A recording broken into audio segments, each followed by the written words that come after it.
Wow, what a Nintendo Direct we just saw, you guys. Nintendo's E3 Direct just wrapped up, and I'm pretty shocked. I'm not gonna lie, you guys. I'm really shocked, and I'm very, very happy because I think that overall Nintendo killed it today and had such a great and a really strong Nintendo Direct for E3. So the show just wrapped up.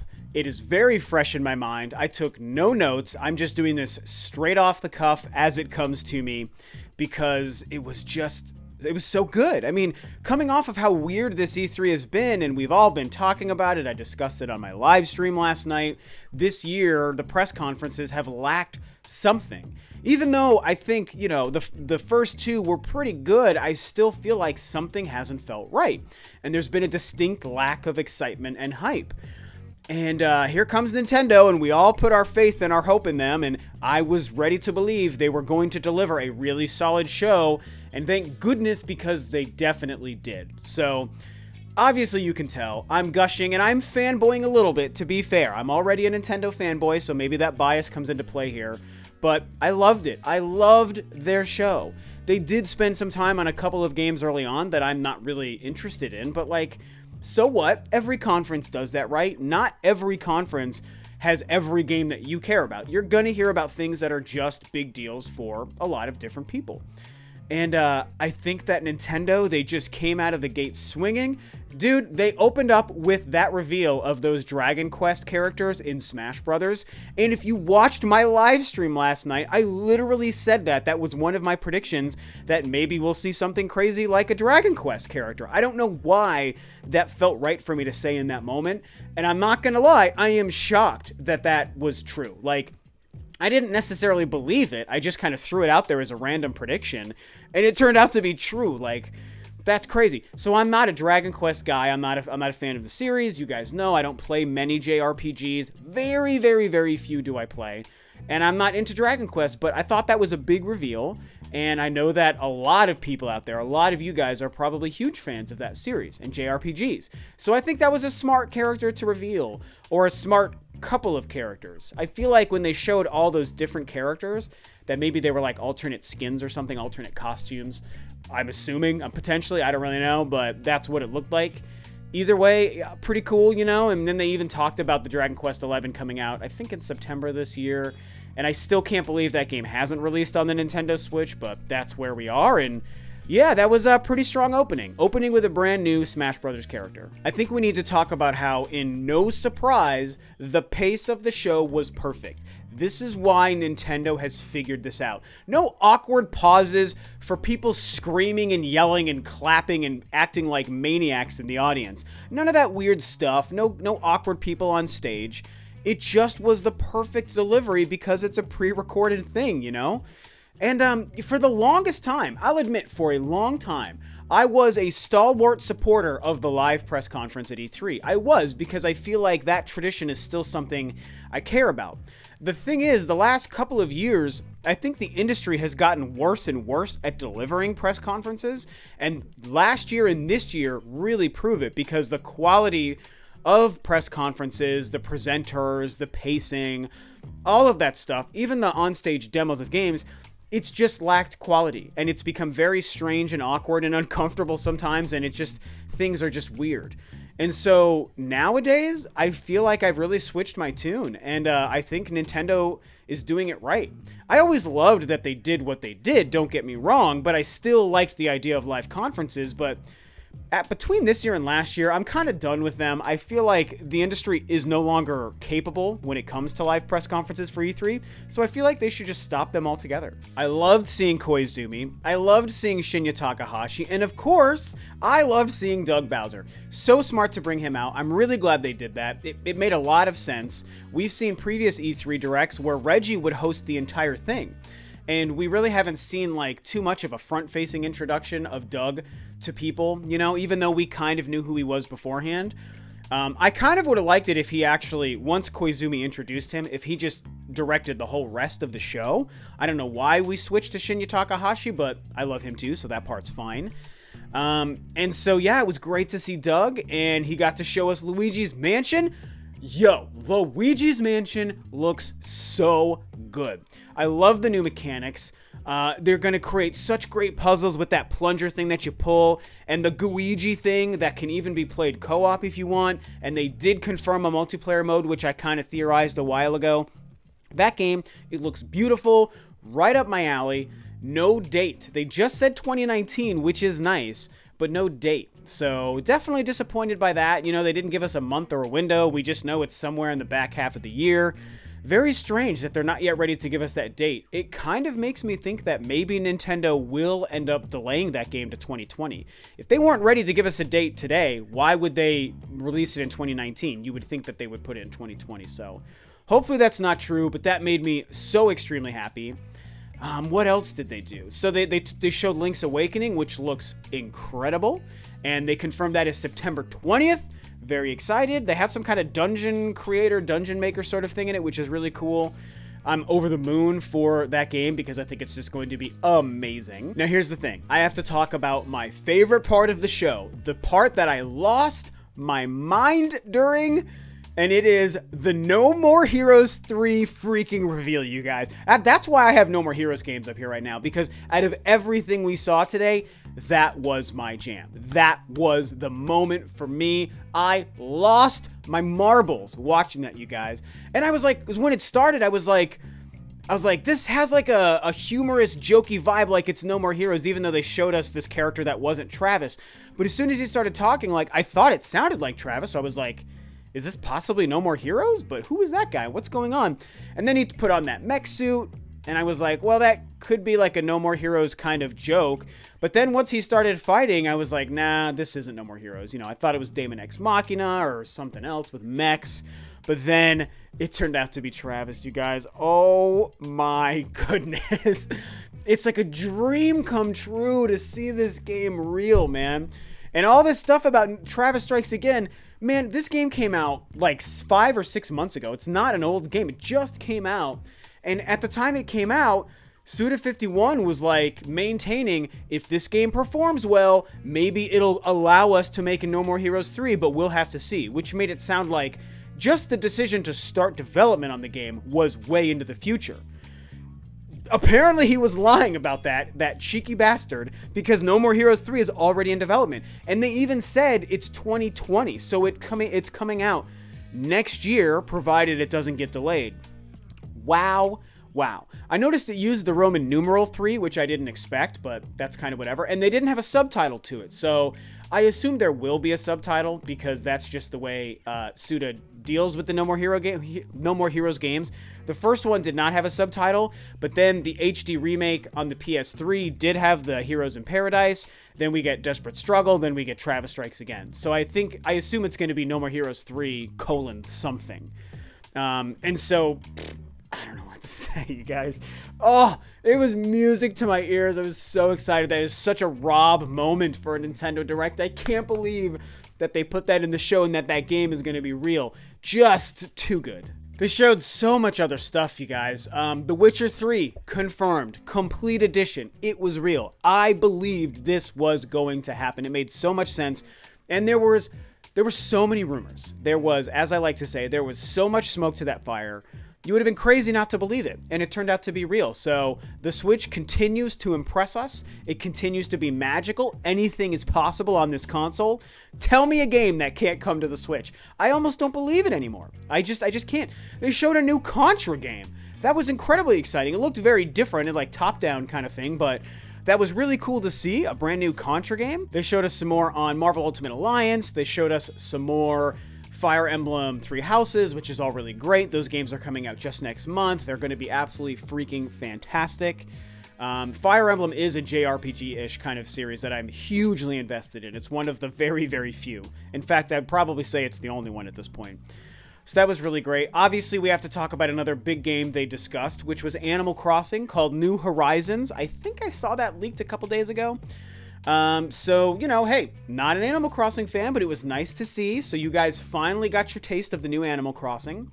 I did like the visual style. Like, I liked what I saw, just because it's just a nice, pleasant game. It doesn't appeal to me, and I will not be playing it.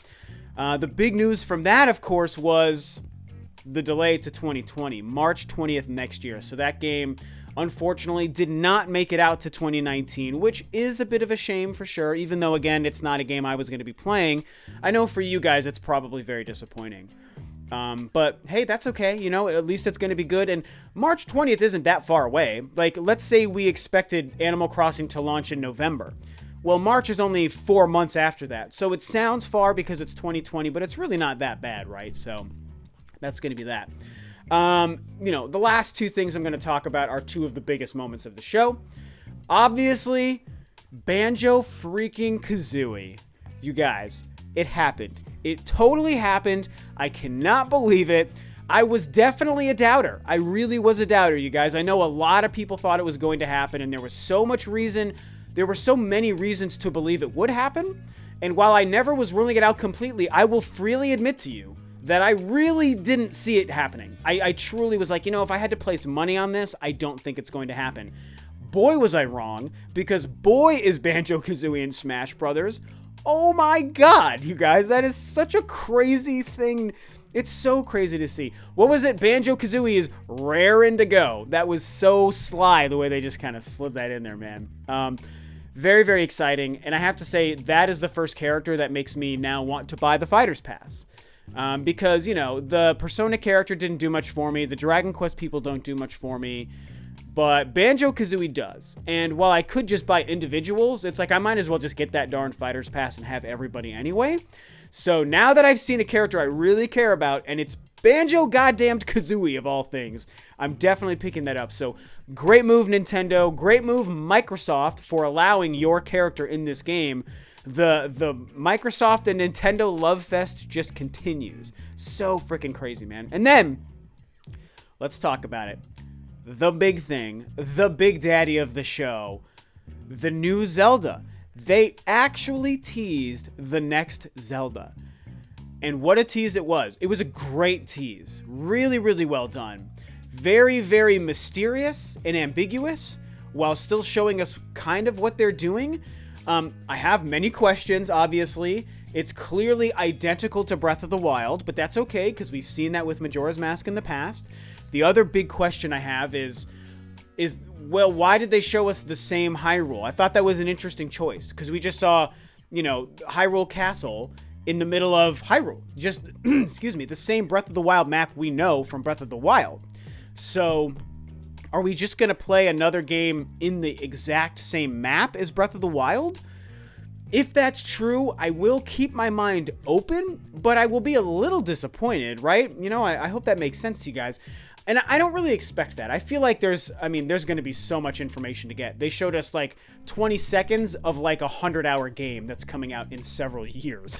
So clearly anything is possible, but just based off of this little glimpse, the fact that they just show us Hyrule Field, I just hope that we're not in the same area. I want to explore a new area, a new town, a new map, a new world. Like, you know, the brilliance of Majora's Mask was how we're in Hyrule and Ocarina of Time, and then the direct sequel, they found a reason to bring us to a completely new land, to Termina.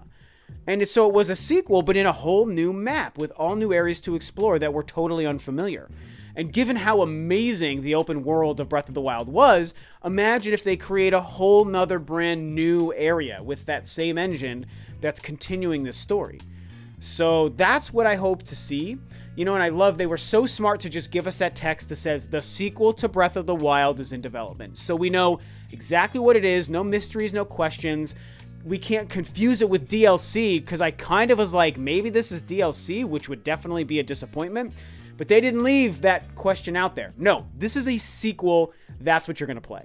And I loved it, you guys.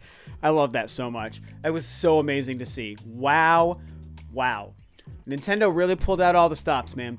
Obviously, we have to talk about it. I'll wrap this up here. Let's talk about the thing. No Metroid. No Metroid Prime trilogy. Yeah, it didn't happen. So, you know, I told you guys how I need to treat this going forward at this point. The Metroid Prime trilogy is officially crossed off of my list. It is off of my radar. I can't do it anymore. So either I've been wrong this whole time, and the internet's been wrong this whole time, and the behind-the-scenes sources have been wrong this whole time, or Nintendo wants that in their back pocket for an obscenely absurd amount of time. And whatever they're doing with it, whether they're keeping it for next year, or whether it's just not a plan Nintendo ever had, I have to be done with it. So for my emotional investment, I am removing Metroid Prime Trilogy from my horizons. I just don't believe in it. I can't believe in it, you guys. So I won't be discussing it on any more videos or any more theories and Metroid, predictions and stuff. The only time I'll talk about it again is if Nintendo shows us it's real. But my faith in it is kind of done because I just feel like this was the time, And hey, it's going to make for great YouTube videos if Nintendo shows the damned thing in 7 months at a Nintendo Direct. And it's like, oh my God, I was wrong. Let me talk about it, Obviously, I'll have to discuss it at that time. But, it's okay. It is what it is. I already own the Metroid Prime trilogy. And I own the original releases on the GameCube and the Wii anyway. So it is what it is. I think it's a missed opportunity. I think that game really deserves life on the Switch. I think it makes sense for the sake of Metroid Prime 4. Maybe they just want to release it closer to Prime 4, and since that game is probably coming out in like 2022, yeah, maybe 2019 is too early, but I still think they should just be releasing it now. They should be releasing it this year or next year, and they should have shown it to us today if that's their plan. So no Metroid Prime Trilogy, no Metroid of any kind. Other than a shot of Zero Suit Samus in the Smash trailer, that's the only Metroid or Samus we got. And it's disappointing. It's definitely a shame. But, beggars can't be choosers. And I'm not going to let that ruin what I saw today, because I think Nintendo had an amazing Direct. And it was like all gameplay. What a novel idea, rest of video game industry. Why not show gameplay of your video game? God, it was so much CG trailers this year. Like, some CG trailers make sense and I'm cool with, but it was like 95% CG trailers leading up to today's Nintendo Direct. And Nintendo were the only ones to come out swinging being like, yo, here are real video games. None of this nonsense garbage teasing with stuff that doesn't let you know what the game's going to be like. Here's the real goods. So, that being said, I think that's everything to talk about. Obviously, I should give it some sort of letter grade because that's a fun thing to do. I set the bar by giving Microsoft and Bethesda B minuses, and I think I've been really lenient with A's in the past. And while I'm tempted to give it an A minus, I think I need to be a little bit more strict with my grades. And I feel like it would be pushing it to give it an A minus. So I'm gonna cheat and do something that technically I shouldn't do. So instead of going B plus, I think I'm going to give it a B++, which really I shouldn't do. That's such a cheat, but I don't care. It's better than a B+, but it's not quite an A-. I think you got to do a little bit more to be an A-, but it was damned close. So I guess consider my grade teetering between B++ and A-. I think that's the way I can look at it. I loved the show. Absolutely loved the show. Nintendo knocked it out of the park this year. Lots of great games, lots of surprises, lots of gameplay, lots of reveals that we wanted to see. A brand new Zelda, a brand new No More Heroes, a brand new Contra game. They did delay Animal Crossing, but we saw all this stuff from Luigi's Mansion, which is so great. 2 new Smash Brothers characters, including Banjo freaking Kazooie of all things. I mean, what can you say, man? It was a great show. Nintendo did kind of save E3, so to speak. I really think that they did. So, yeah, those are my thoughts. That's my recap. I'm going to post my reaction later today of the entire thing, so keep a lookout for that. But, yeah, that's it. What did you guys think, man? Did you love it? Did you hate it? Did you like it? Did you dislike it? Whatever you thought. What was your favorite moment of the show? Talk about it below. This video is a wrap. And, yeah, so thanks, of course, as always, for tuning in, guys. This is Rob of Rule of 2 Review, and I'll see you next time on another video.